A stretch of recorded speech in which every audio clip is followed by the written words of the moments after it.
आज बात करते हैं भारत कोकिंग कोल लिमिटेड की। एक ऐसी कंपनी जो भारतीय इंडस्ट्री का एक बहुत बड़ा नाम है और एक जबरदस्त बदलाव के दौर से गुजर रही है।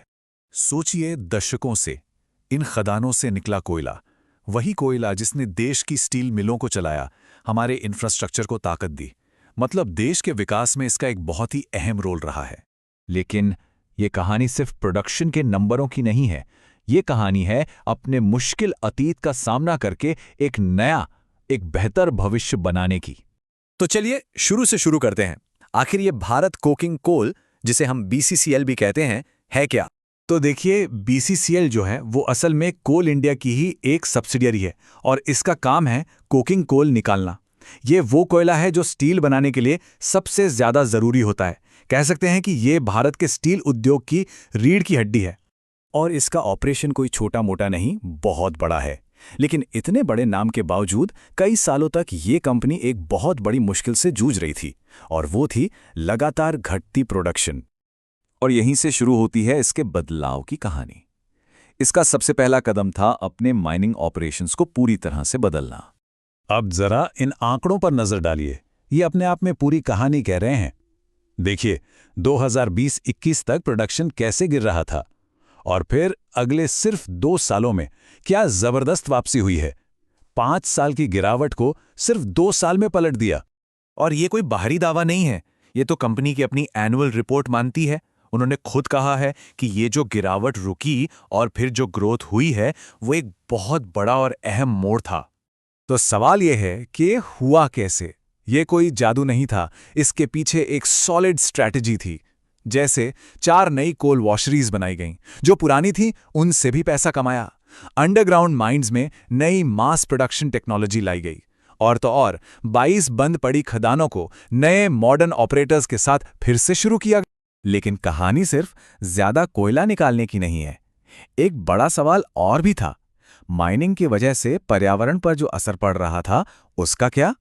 पहले की बात करें तो माइनिंग के बाद अक्सर जमीन का कुछ ऐसा हाल होता था। सालों तक ये एक आम तस्वीर थी। मतलब खराब हो चुकी जमीन, मलबे की ढेर, ये सब एक बहुत बड़ी एनवायरमेंटल चुनौती बन गई थी। लेकिन अब देखिए, कहानी पूरी तरह बदल चुकी है। ये तस्वीर इस बदलाव का सबसे बड़ा सबूत है। बीसीसीएल अब उन्हीं बंजर जमीनों को खूबसूरत इको पार्क्स में बदल रहा है। आपको पता है, सिर्फ 2022-23 में ही 1.26 लाख से ज्यादा पेड़ लगाए गए। कमाल है ना? और ये बदलाव सिर्फ जमीन तक ही सीमित नहीं है, ये लोगों तक भी पहुंच रहा है।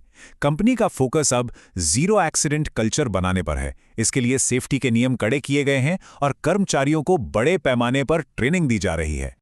अच्छा, अब एक बड़ा सवाल, इन सब बड़े बड़े बदलावों के लिए, मतलब प्रोडक्शन बढ़ाना, इको पार्क बनाना, इन सब के लिए पैसा कहां से आ रहा है? तो जवाब है कंपनी की अपनी मजबूत फाइनेंशियल हेल्थ। कंपनी की फाइनेंशियल हालत काफी अच्छी दिख रही है। प्रोडक्शन बढ़ा, कीमतें अच्छी मिली, और नतीजा सेल्स रेवेन्यू में जबरदस्त उछाल। चाहे वो एफएसएस सेल्स हों, ई ऑक्शन हो या फिर वॉश्ड कोल, हर जगह ग्रोथ ही ग्रोथ है। और इस शानदार परफॉर्मेंस का सीधा नतीजा ये हुआ कि कंपनी ने 645 करोड़ रुपए से भी ज्यादा का प्रॉफिट कमाया। और यही पैसा, यही फाइनेंशियल ताकत है जो कंपनी के मॉडर्नाइजेशन और ग्रोथ को लगातार फ्यूल कर रही है। और अब ये सब बदलाव कंपनी को एक बहुत बड़े, एक नए मोड़ पर लेकर आ रहे हैं, और वो है कंपनी का आईपीओ। अब जिन्हें आईपीओ के बारे में ज़्यादा नहीं पता, उनके लिए बता दें, ये वो प्रोसेस है जब कोई कंपनी पहली बार अपने शेयर्स आम पब्लिक को बेचती है। मतलब अब कोई भी इस कंपनी में हिस्सेदार बन सकता है। और बीसीसीएल का प्लान एक बड़ा आईपीओ लाने का है। और ये जो शेयर्स होंगे वो अलग अलग तरह के इन्वेस्टर्स में बांटे जाएंगे। कुछ हिस्सा बड़े इंस्टीट्यूशंस के लिए होगा, कुछ हम जैसे रिटेल इन्वेस्टर्स के लिए, और कुछ दूसरे बड़े इन्वेस्टर्स के लिए। प्लान के मुताबिक ये आईपीओ 2026 की शुरुआत में आ सकता है, और जो लोग इसमें इन्वेस्ट करने की सोच रहे हैं उनके लिए ये जरूरी तारीखें भी सामने हैं। तो कुल मिला के कहानी यहां आकर रुकती है। एक पुराना महारथी एक नए अध्याय की दहलीज पर खड़ा है। अब सबसे बड़ा सवाल यही है कि क्या पब्लिक से मिला ये पैसा कोयले के इस महारथी को एक ज्यादा ग्रीन और ज्यादा मॉडर्न भविष्य की तरफ और तेजी से ले जाएगा? भारत की कोयला खदानों के दिल से निकली बीसीसीएल की ये कहानी एक बहुत बड़े बदलाव की कहानी है, और ये कहानी अभी खत्म नहीं हुई है, ये तो अभी लिखी जा रही है।